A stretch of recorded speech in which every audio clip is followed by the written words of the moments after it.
They, yes, that's easy to forget. Yeah, so evangelicals tended towards trying to build community within the services. I'm characterizing now and seeing the trends, but they tended to think of Zoom, for example, as a preferred platform because it enabled a great level of community and interaction and so forth. Catholic churches, for them, what the important thing was that the Mass was continued to celebrate. So they tended to just live stream from the sanctuaries of the churches with the priest celebrating the Mass.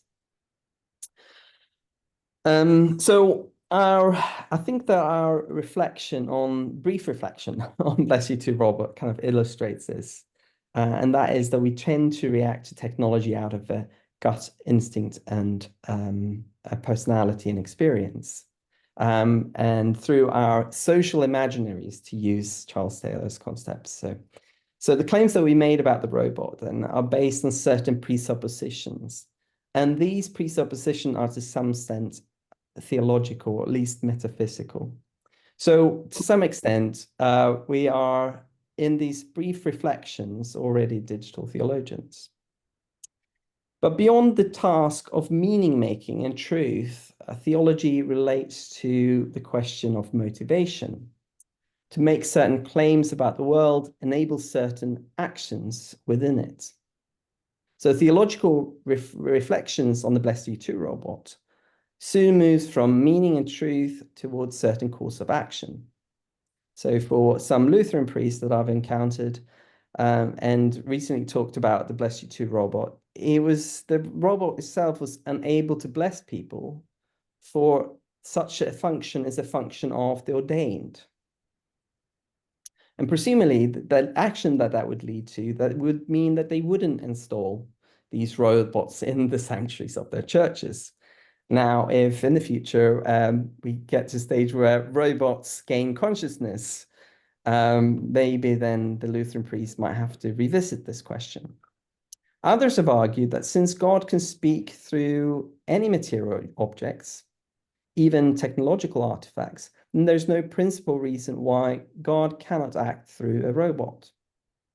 Such a theological reasoning wouldn't necessarily lead to a boost in the robot priest industry, but it might at least lead to an openness of using them in some extent in the context of worship. So this is quite a long introduction, but I'm hoping that you now get a feel for the kind of theological reflections that we do within this field. Let me go back to my...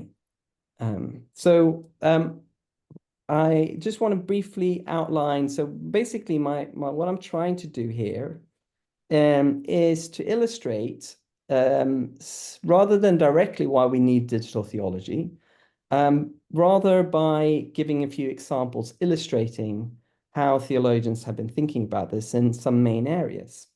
And that includes these three areas. So the implications of what I call implications of digitally mediated Christianity. I'll explain what that means. Theologizing in digital culture. And then thirdly, kind of the public role of theology in a digital age or digital societies. So starting then with digitally mediated Christianity, it is the kind of reflection on the implications of using technology within Christian faith and practice. And this type of reflection is probably the dominant literature within digital theology today. So such literature investigates questions such as how does reading the Bible on a screen change the way that we engage with the Bible, how we interpret it, and how we understand the authority of scriptures? How does discipleship apps shape Christian spirituality? To what extent can AI and will AI change Christian institutions and churches and the way they're structured and operate? How should we be communicating the gospel in social media platforms? So theological reflection on different forms of digitally mediated Christianity can be broadly understood as a practice in practical theology. It often moves from the descriptive and interpretive towards the normative theological and to the practical. And it's also here that we find the closest correlation between digital theology and wider social scientific engagement with technology, not least through media studies. The demand for theological reflection on such practices is highlighted by the perspectives offered by people like Marshall McLuhan, who suggests in his slogan, "The medium is the message." Or political theories, Langdon Winner, who contends that technological artifacts have politics. They create certain political conditions. Technological artifacts are tools, then, that can be used towards different ends, whether good or bad, but they're not neutral. They inform practice and interaction and make certain behavior more probable and plausible than other. So, for example, you can post what you want on social media, but the sign of the platform means that the messages that causes emotional reaction are more likely to gain an audience. And therefore, as communicators who want to reach an audience, we might adjust our messaging accordingly.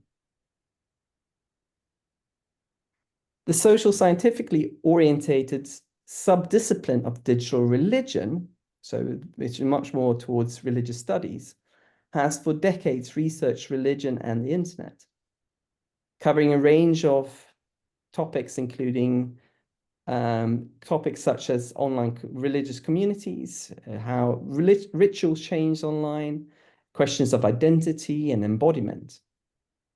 The impact of Web 2.0 on traditional religious authority has particularly been a very heated conversation. Does the internet and social media undermine traditional religious authority, or does it strengthen it? Digital theology then draws upon and participates in such research, but investigates the theological implications that might lead then to also normative claims. Now, the boundary between digital religion as descriptive and digital theology as normative is arguably porous. The very act of choosing what is worthy of studying is to make certain claims, and researchers themselves might be using different approaches at different times or interchangeably, so interchangeably between religious studies and theology. For religious communities and their leaders, the kind of research that has been conducted by scholars in digital religion is extremely valuable.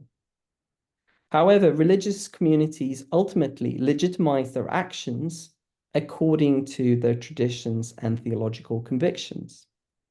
And this is something that's highlighted by Heidi Campbell's framework, the religious social shaping of technology. So far from being bound by technological determinism, which is often seen to be implicitly implied by Marshall McLuhan's medium is the message, Campbell shows that religious communities negotiate new technologies in the light of their theological convictions and traditions, and therefore are, at least to some extent, able to shape and adapt them accordingly. So an example that Heidi uses is the kosher phone, which was developed in conjunction with ultra-Orthodox Jews and tech industry. So it's a phone that limits the use of the internet, and also means that people with the phone can only communicate with one another within that community. So digital theology then plays a role in adding to this kind of reflection, the kind of negotiation, and how churches should be negotiating this technology. So one example of this, a question that people within this field have explored is to what extent authenticity is possible in online religious communities and practices.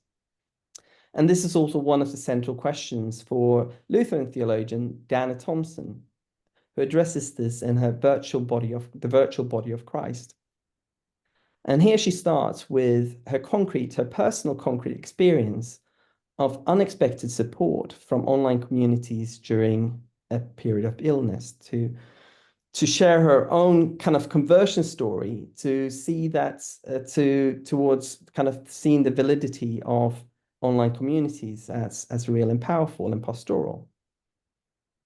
She then draws upon perspectives from media studies to explore the nature of online relationships and community. And subsequently, she uses St. Paul's letter writing as a biblical precedent as of an ancient virtual communion to legitimize more contemporary virtual communions. So the drawing upon this biblical precedence then becomes a way of reassuring skeptical pastors and ministers of the legitimacy of Christian online communities. So far, my discussion has illustrated the kind of ecclesial conversation that transpires around technology. And it fits within this wider trend within theology towards practice and lived experience of the church. So we can see it as a kind of practical theology that explores the implications of using technology in the life of the church. A potential weakness of this literature correlates to a common critique of practical theology. And that is that it tends to be strong on interpretation of the contemporary situation of the church, but less strong on new use of scripture and historical theological resources.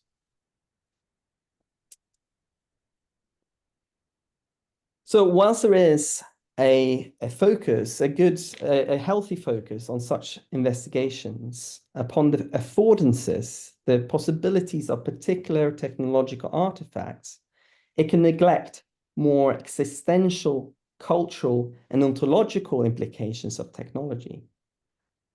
To say that technology is existential is to draw our attention to the ways in which technology embody human hopes and aspirations, our values and identities. Technological innovation is the outcome of human imagination and desire. It both sustains lives and it takes lives.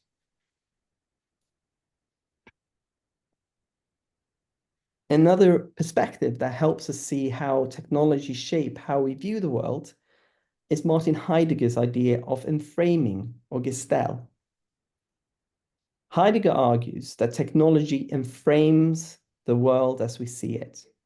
So an example is, if you build a dam across a river, we no longer see the river as river, but as a source of power that we can exploit.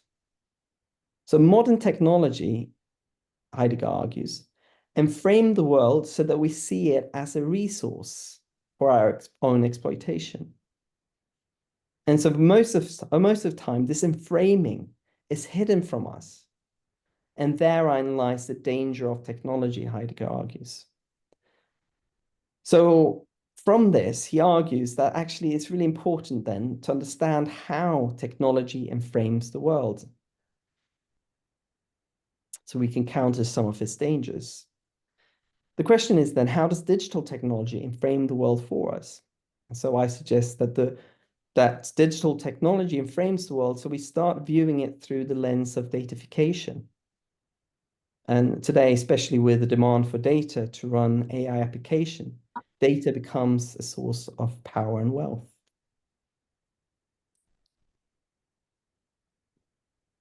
It is the extent to which the digital is embedded in our lives that causes social theorists and ethicists Amanda Lagerquist to speak of the digital in ontological terms. By this, she means that digital technology and culture is the context in which we live our lives and provides the infrastructure of our being.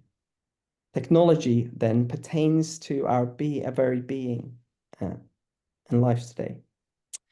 So I hope that you can see where this argument is going. If it is true that technology is environment or culture, then it does invite us to a different kind of theological engagement, a sort of contextual theology, if you'd like. And so I'll demonstrate this with a few examples of the kind of what kind of theological questions and what theology might look like in digital culture. Firstly, we recognize that context matters when it comes to our theologizing. So drawing upon media studies, a number of theologians have suggested that various media culture have bearing on our theologizing itself. Paul Sukop suggests that theologizing always inspires in certain media ecologies. That is, all human communication interacts with its own forms and content, with larger cultural and historical factors, with its technologies, and with a complex web of implicature. The point being that theologizing transpires in certain cultural contexts, and we cannot neglect technology as part of the matrix of those cultures. An obvious example is the impact of the printing press on Western world at large, but also on our theology. It gave rise to a literary culture which privileged the written text and therefore invited to a theology that was more propositional. Peter Horsfield argues that digital culture marks a democratization of theology, in which theologians have to compete alongside myriads of voices. And in this context, they can't expect to be listened to by the virtue of their status as academics or experts, but must stay relevant, and I quote, by being noticed, easily accessed, by being attractive, by their aesthetic appeal, imagination, humor, and practical relevance. Secondly, theology does today provide a language to our experiences of our digital experiences. The internet's seemingly godlike attributes, such as omnipotence, omnipresence, omniscience, have meant that even self-professed atheists and humanists have been drawing upon Christian concepts to forge narratives of the digital. Eric Steinhardt even uses the term digital theology to describe the most deeply religious part of transhumanism. He suggests that from soul to immortality, eschatology, and God, this secular form of digital theology strongly draws upon Christian theological categories.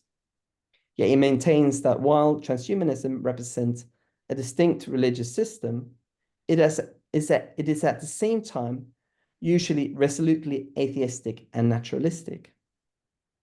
A good example of this is futurology's Ray Kurzweil, who holds that transhumanism represents the solution to the ultimate concerns of all religions. But rather than coming to terms or rationalizing death, as traditional religions do, he says, he anticipates that through the acceleration of technological advancement, culminating in the mythical event of singularity, humans will overcome the biological limitations of body 1.0 and evolve into superhumans with promises of eternal life. So for Kurzweil, singularity is about as close to God as I can imagine.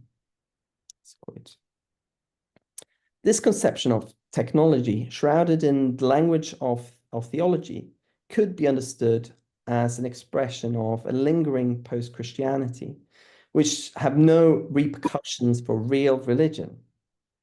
Naturally, technological artifacts are not magical in a supernatural sense, as they are creations of humans.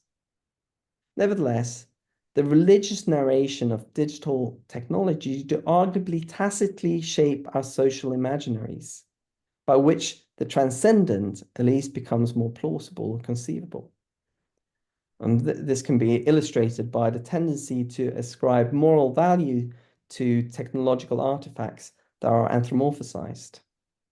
So while we know that voice virtual assistant technologies such as Alexa or Siri are the creation of engineers coding, the fact that they speak to us mean that we are less inclined to verbally abuse them than, for example, a computer monitor. Similarly, does the secularization of technology have an effect on us and how we engage with it?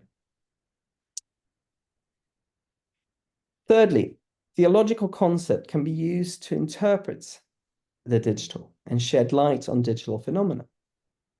And this is something that Hannah Rachel does, where she sees a potential fruitful engagement between the comparison between divine omniscience, God's all-knowing, and data-driven world duplication.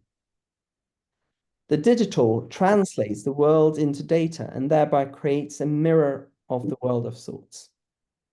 But this mirror world then in turn, have real implications for our lives. So an example here of this duplication is Google Maps, which is a digital representation of the world. And as we follow its direction, it has a real implication of our lives, right? It takes us to places in the world.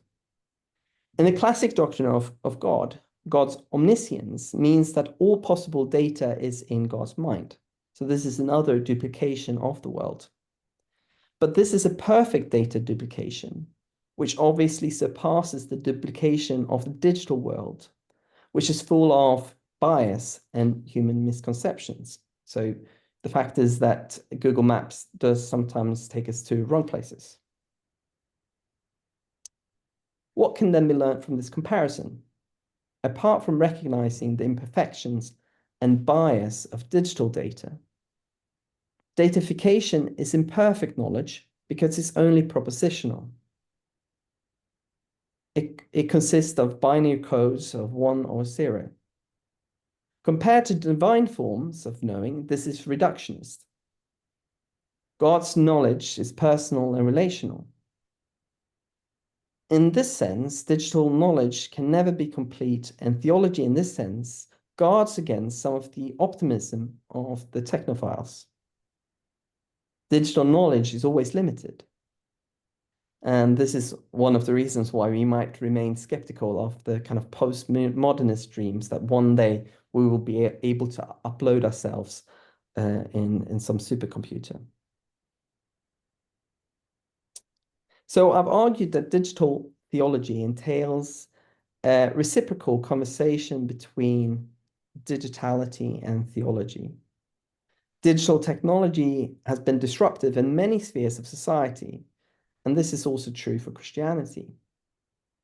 So fourthly, then the question is, in what ways has the digital disruption forced us to revisit and assess some of our held convictions and doctrines?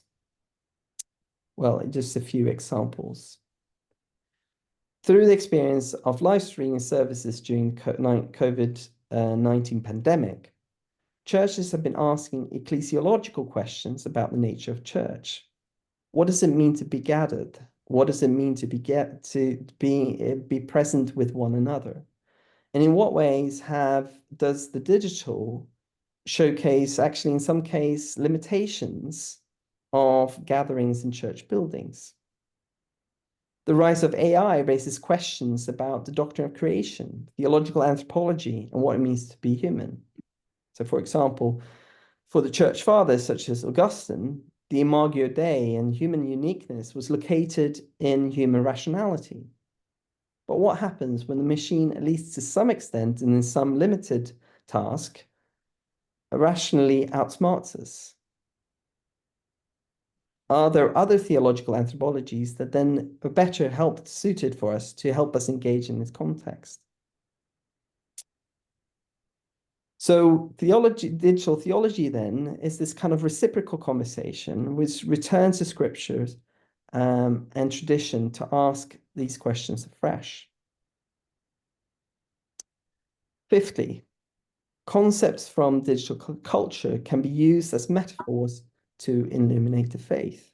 So if theology is its main tools is language, then perhaps there's new language that can help us articulate the faith. In digital theology, Anne Kroll has adopted the cyborg, the hybridity of the cyborg, as an analogy to the human divine nature of Christ. Christ is accordingly depicted as a boundary-breaking figure challenging essentializing dualisms. Or Stephen Garner and Heidi Campbell uses the metaphor of the network to construct an ecclesiology for digital culture, which privileges the interaction and the interconnectedness of the members of the church. So if we accept that digital theology is a form of contextual theology, a question that I believe that we need to probe further is to what extent digital technology is homogenizing and globalizing. If that's the case, that suggests the end for the need for indigenous local contextual theologies. Or do we need to engage and use and understand how people use technology and adaptology through their own cultural lenses, and therefore need to consider these questions that digital theology explore contextually and locally? Agana, who's a Ghanaian theologian, argues actually that the preoccupation with traditional African religion amongst leading African theologians is misplaced. It doesn't match the reality of Africa's young population, who increasingly live within digital cultures rather than a traditional African religion, being shaped by traditional African religion. I'm just posing the question here rather than saying anything definitively about that. The final, more briefly, the final aspect of or area of research within digital theology is a more outward-facing public role that I believe that digital theology can play. In a post-Christian society, it might be presumptuous to think that theologians will and can have a say in public debates. But an emerging post-secular milieu, which problematizes a strict separation between secular, sacred, private, public, some scholars of the public have recently acknowledged the value that religious communities can bring to the public sphere. I'm here thinking about Jürgen Habermas in particular. Although theologians can't expect to speak from a position of power and privilege, I share Rowan Williams' contention that in a pluralistic society, religious communities can and should be invited to the table to public debate and contribute with their particularities. So what are some of the contributions that digital theology can make? So I'm here highlighting two areas. Firstly, there has been some extensive engagement with the social political questions surfacing in the wake of the digital revolution, from data mining, political manipulation on social media, surveillance, blockchains, Bitcoin, AI and automation, trans and post-humanist visions, and so on. These raise important ethical and political issues that I believe that theologians can and should engage with. An example of such public theology is Eric Stoddart's work on surveillance society. He proposes a concept of a common good that also heeds to calls of liberation theologians for the preferential option for the poor. As such, he argues for a common gaze, which entails a watching over and provide care for the poor, excluded and marginalized. Eric Trozzo, in his book, The Cyber Dimension, calls for a political theology of resistance in the face of the totalizing power of the tech giants and surveillance states. He points to Jesus' performative activism that subverts empire as a source of inspiration.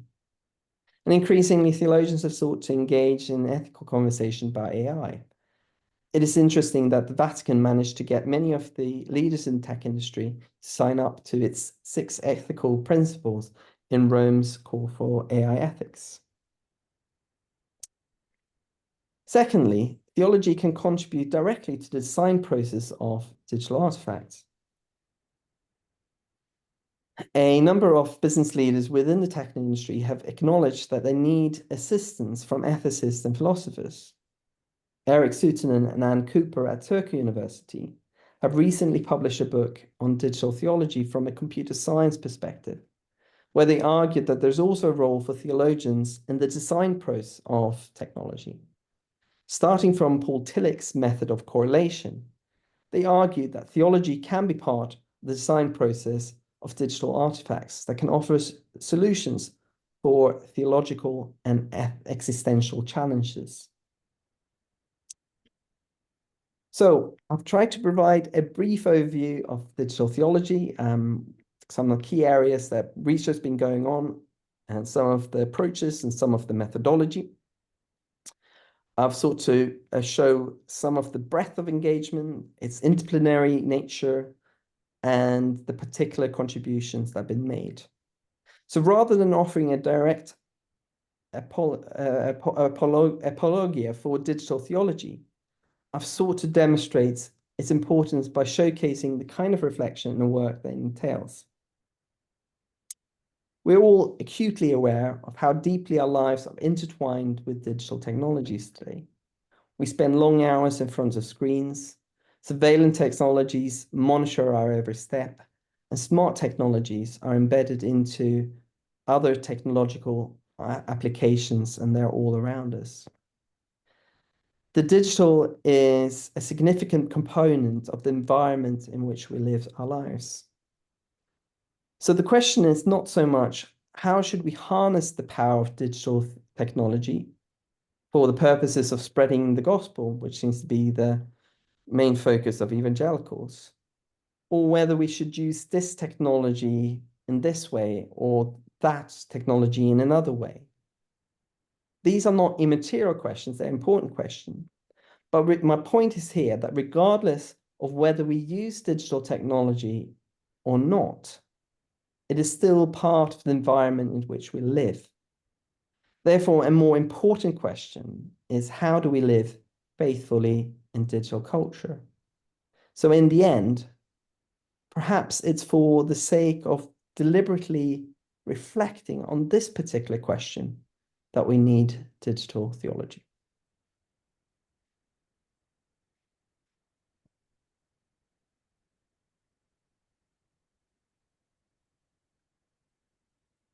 Hey, Sarah, are you leading this discussion? Yeah. Yes, I am.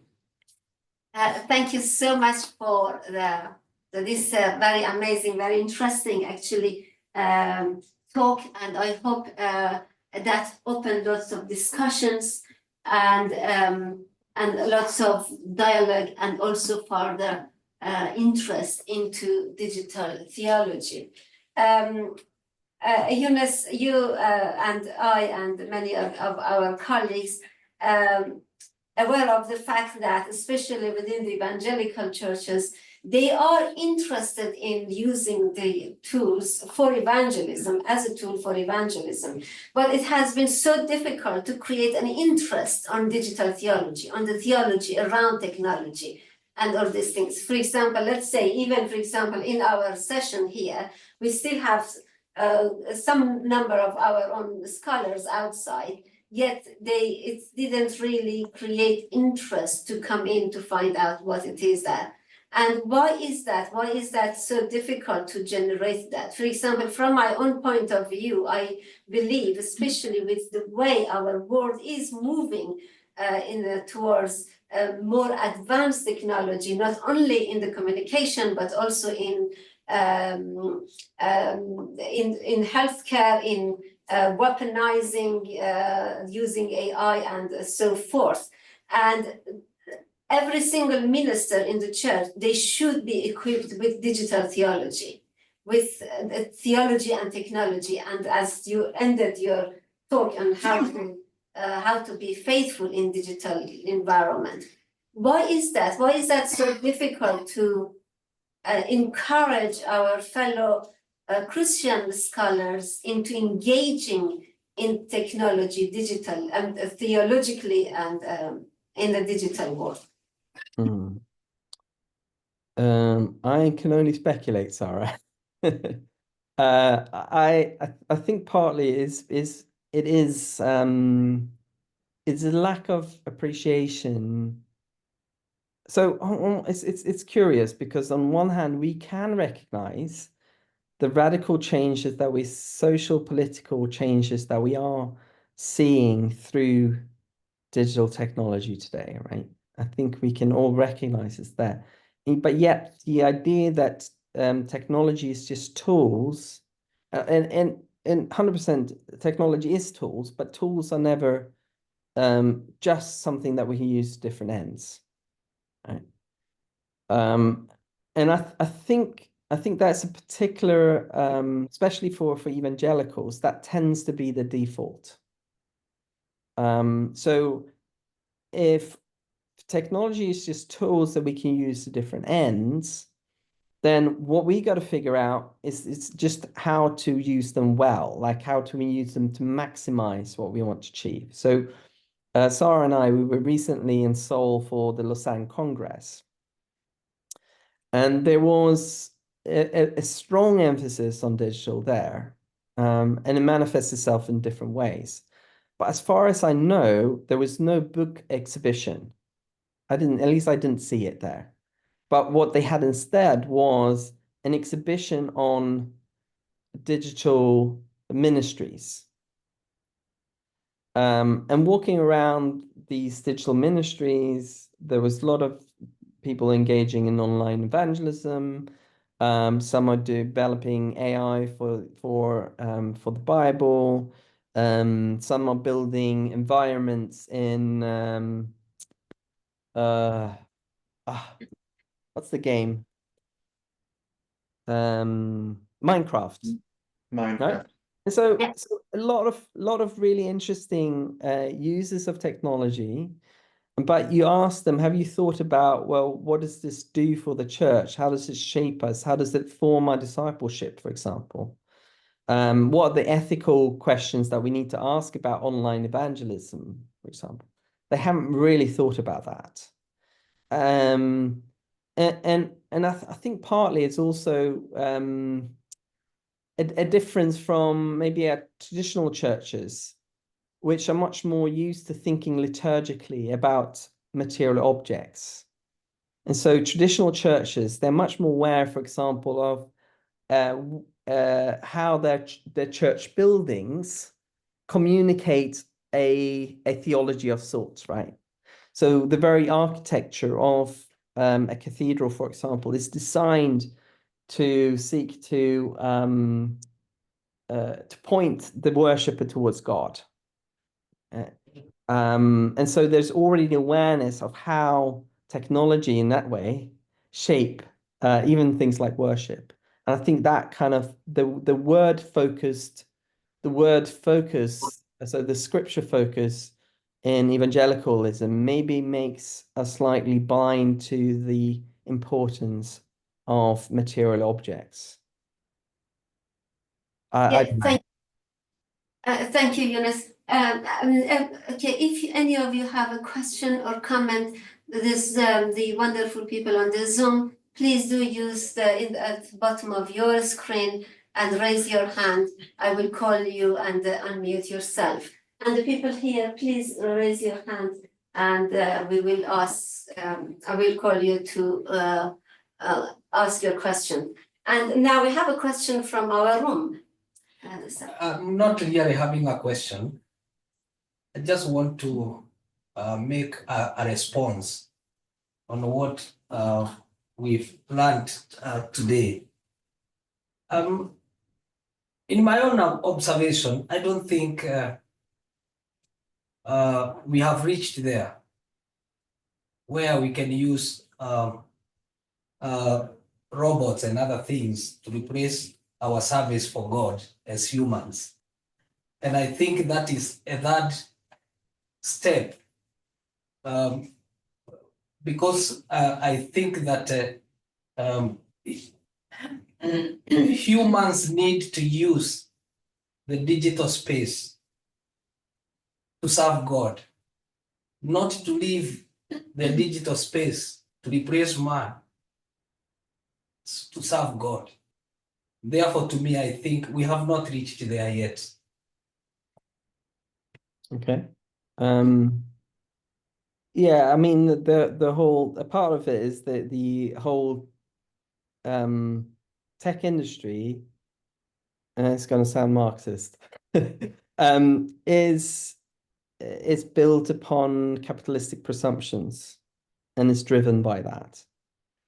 So the underlying force within the tech industry is obviously to make money. And we see this in, for example, in the very design mechanisms that are imbued in social media platforms. So social media platforms, they make money primarily through collecting your data, selling it so that products can be marketed to you specifically. And so there's an incentive to create design that means that A, people are more engaged on these platforms, and so keep them there, and that they will give more of their personal data. And that leads to more money. So the very design of those are often, towards that ends. And so it shapes in that term, it shapes communication in certain ways. So yeah, I guess the question is there an alternative possible? So A, is it possible to redeem the existing technology? Is it possible to, I guess, use it in better or worse ways? Yes, there are. But I think the wider kind of question that I want to be asking is, how does it shape our spirituality by being engaged there? And what does that do then for maybe even our missiology? How should we missiologically think about reaching a generation of digital natives?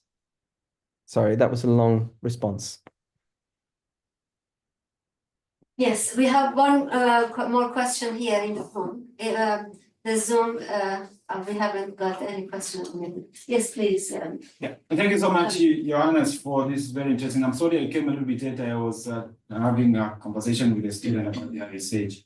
But from what I've gotten, I'm thinking and trying to figure out, do you think the challenge that we have within evangelical, Pentecostal, charismatic backgrounds of spirituality, we have a problem with the theology of creation, especially in terms of understanding, and this is what I'm missing. And I appreciate, before I say that, I appreciate you taking us into ontological dimensions of this and the question of many scholars, Martin Heidegger's concept. And I would want you to highlight a little bit more on Martin Heidegger's argument about technology as revealing, because I think your example about the bridge and in terms of the shifts, in terms of our perception of the natural world that the technology brings. But I think you are not highlighting that since technology is reshaping and reshuffling our cultures, building almost new techno-informed cultural dynamics of our lives,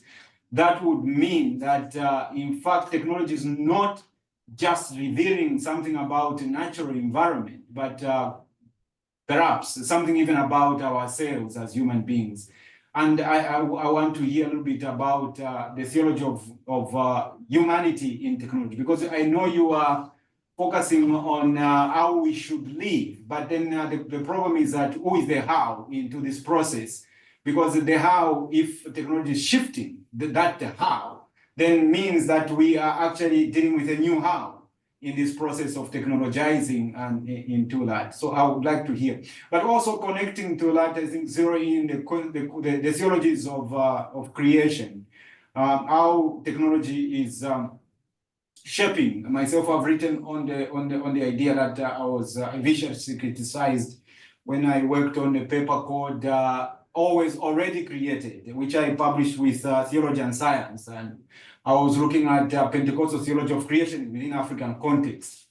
And my argument has been that one of the troubling challenges that we have is that the theology of creation that we have is itself not, in fact, sufficient to deal with the question of technology today, because it seems like it needs to be expanded to figure out the new realities that we are a part of into this. I would like to hear your view on this in terms of these different concepts. If technology, as you are saying, is reshuffled the cultures, forcing us to be oriented towards the new forms of our being in the world, that would mean it's not just shuffling the culture, but the who should be part of this environment as well. And I'm not talking about transhumanism in that question at all.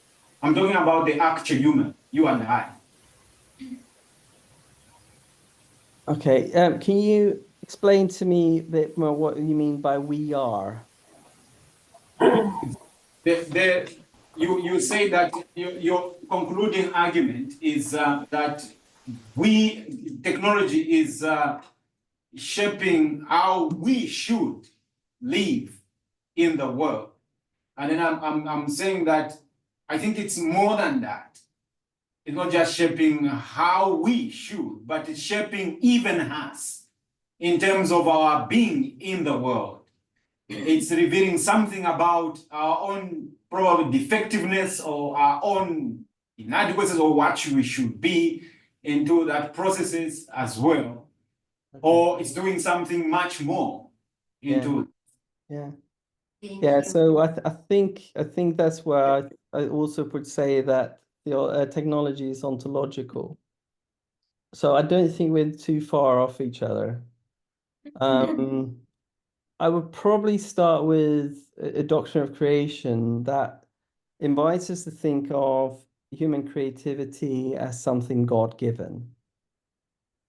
And so maybe that's a place to start in our conversation even about technology, that technology is part of expressing the Imago Dei, and an invitation to some theologians, so particularly Philip Hefner, use the word co-creator, right? So the idea that God invites us to co-create with him in creation, and we co-create by our technologies. Some people have problematized that particular phrase. I won't go into that. But you're right in the sense that technology also, so it both shapes us, but it also highlights something about us as humans. You know, why is it that we are developing this particular technology now? There's a historical context to that. That means that it's value laden. It comes with values, because technological creation, like any creation, is the outcome of human imagination. And so absolutely it says something about us. And beyond just being the environment in which we live, technology is also deeply intertwined with us. So technology, in some ways, I would like to argue that we are, at least mildly, already all cyborgs. You know, the idea that we're intertwined with the body, the biological and technological are intertwined. Now, we often think of the Robocop or something like that, or what's the Terminator, something like that. But if we think of even language as tools or technology, which I think a lot of people in this field of reflection on philosophical reflection on technology would do, then we're kind of inseparable with our technologies already, and the technologies already have a bearing on the human body itself, both in terms of our capabilities, but also it's physically changing us. So some research, for example, show that our engagement online is actually neurologically shaping the brain in certain ways. Okay, so yes, it's beyond, I don't know, but it depends on also what you mean by human culture as well. I don't know if that it went anyway to responding to what you were trying to say, or did we speak across each other? That's fine, thanks. Just before asking Marina to come and join the conversation, are you talking about the image of God? We create the image of God, and we are creating technology image, and technology is making us in their image. This verse. But if you follow the same scholar that you have quoted, the very idea of imago Dei, many people tend to think about it from different perspectives, rather than just the intellectual aspect. But there is also, as you are saying, about intertwinement, the relational dimensions or the functional dimension of it, in terms of what we understand. Almost like the challenge, if we remain at a very intellectual level of it, and technology, as you have already argued, supersedes humanity. The singularity is coming prophecy, I've heard. And if technology supersedes us, then we are already trapped in terms of how we should understand the intellectual dimension, which means I know and I'm aware that rationality is not just limited in terms of what we think, it's much more an expansive concept.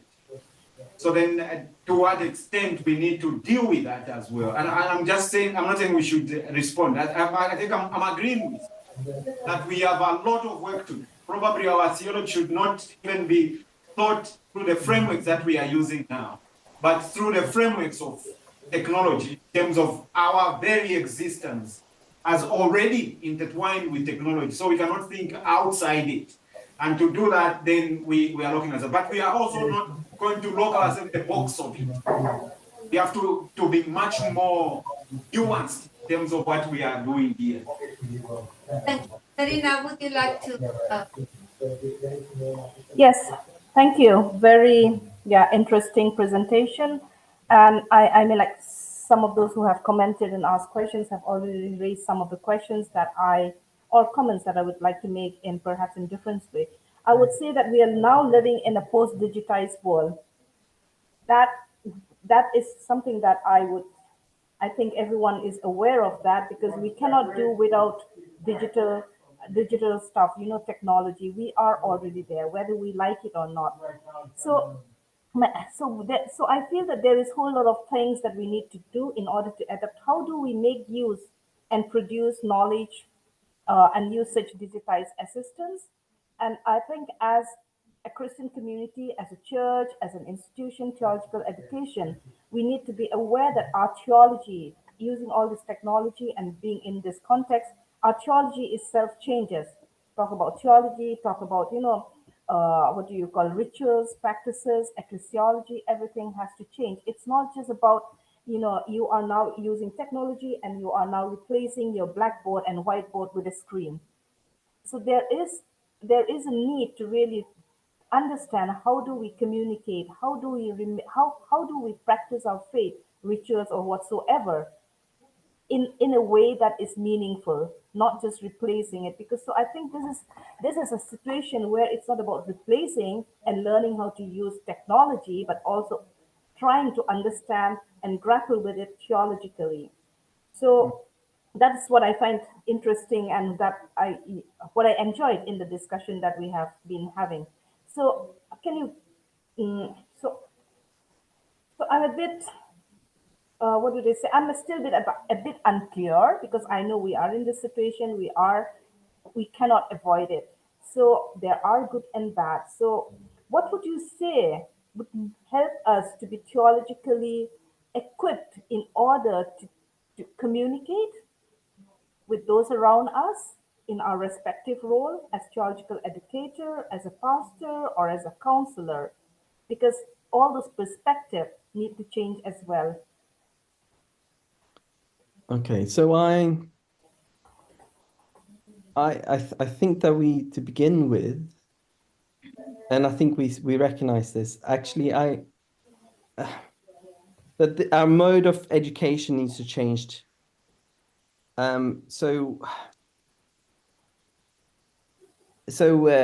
Because one of the things that digital culture does is that And it's part of wider cultural trends. So it's not just, I mean, the digital and digital culture is tied up with many other forces within our cultures. But we're increasingly, constantly confronted with competing stories and narratives. Right. So, and we can recognize that in ourselves. We can recognize for the people in our churches. And so I think one of the important roles of a church ministers increasingly becomes, how do you help people navigate this kind of context of constant and repeat competing claims, even theologies? And I think our education, and I think theological education, needs to become much more about that in general. You know, how do we train our students, give them the tools to be able to interpret and engage wisely with all the sources that are available to them. So education becomes less about knowledge dissemination. So actually, I would rarely do a presentation like I've done for you today for my students. Because if they wanted to, they could go and listen to something online. But in the classroom, what we try to do is to try to teach ways of thinking and engaging. So that would be one kind of answer to that question. And we need to kind of build a sense of digital literacy within our church communities again as well, so that ordinary people, our communities are better equipped to discern what sources are helpful, which sources are, and this is biblical or theologically sound. I mean, that would be one of the issues. The reality is that today that our we are not shaped, we're not just nourished by our local congregation, our local church, spiritually nurtures, but we are nurtured by multiple different sources, and we're nourished in multiple different contexts. And that's true for all of us. And sometimes church communities need to recognize that that's the case. So one important thing is then for church ministers to think about, how do I help my congregants navigate to use discernment? Which sources are they going to use online? Which ministers are they going to listen to? And to reflect more broadly on how is digital technology shaping and influencing our spiritual habits. So is it helpful, for example, to use discipleship app? So essentially what we need is a little bit more digital literacy. A massive challenge that we have is that the technology is moving so fast that it's difficult to keep up with it, but it's also difficult to understand the ramification of the technology, because we don't have the time span to study how it does influence us. And I don't have a particular answer to that, other than that this kind of conversation needs to be had on multiple level, and not just individual scholars like myself sitting in my office thinking about this. So it has to be a much broader collaborative project. Thank you. Johnson, do you want to unmute yourself? And before Johnson, Marina, do you have a follow-up question or comment? No. Okay, Johnson, can you unmute yourself? Johnson posted 2 questions, Jonas, on the chat. Yes, can you get me? Yeah, please do go ahead. Yes. Yeah, so thanks for that wonderful presentation. I was just looking at one specific context, which is church traditional discipleship, and looking at digital theology. Yeah, so you're thinking about discipleship. Technology, as you can, sorry? So yeah, I think you cracked up a little bit, so I thought you'd finish your. Go on.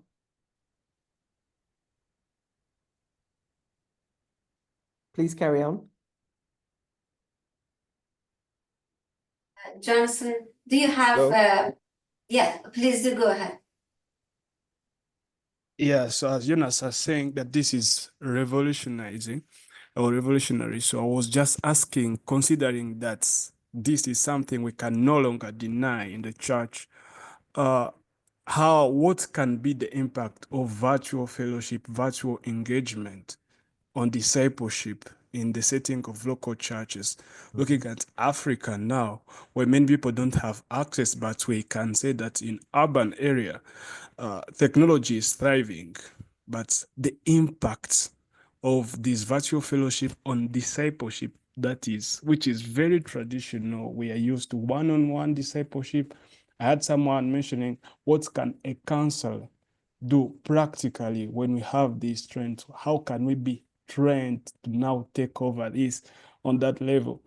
And also in terms of prediction, how far can digital theology take the charge in revising our traditional approach in discipleship?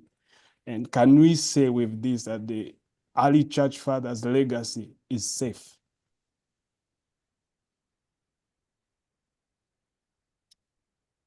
Yeah. So I think one thing to recognize is what I've tried to maybe a little bit clumsily tried to outline to Marina, is that I think that our discipleship, in lack of a better word, is more networked. And so already, regardless of whether we like it or not, whether we think it's a good idea or not, the reality is that if you are even in an African, especially urban setting, people are being influenced and being spiritually nurtured by different sources. And what I mean by that is that obviously people go online, they listen to different preachers around the world on YouTube or podcasts. They have WhatsApp groups that may or may not be connected to your local congregation.